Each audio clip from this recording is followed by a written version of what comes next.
Mais diable, qui a besoin de 450 chevaux dans un SUV familial? Voici le BYD Atto 3 Evo. Et terminé, l'attitude de pépère avec 204 chevaux, place à une propulsion 313 ou cette transmission intégrale 449 chevaux. Bon, imaginons que vous êtes un papa pressé et qu'il faut partir absolument maintenant.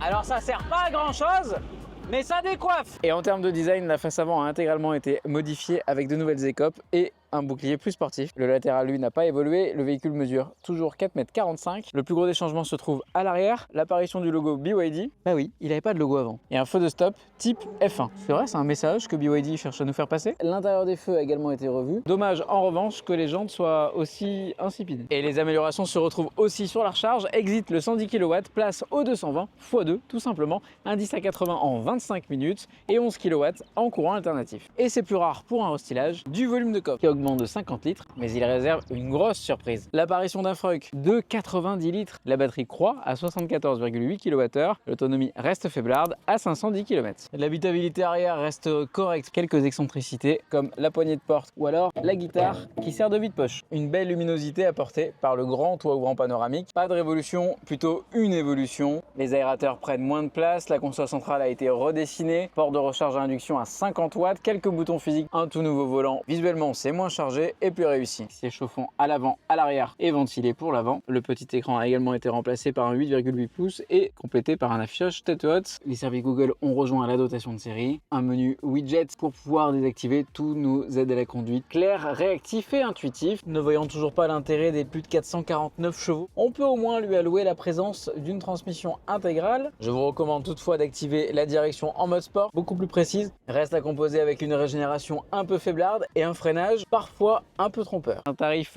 accessible, 38 490 € est déjà pléthorique en équipement, pompe à chaleur de série, 42 490 € dans cette version excellence, transmission intégrale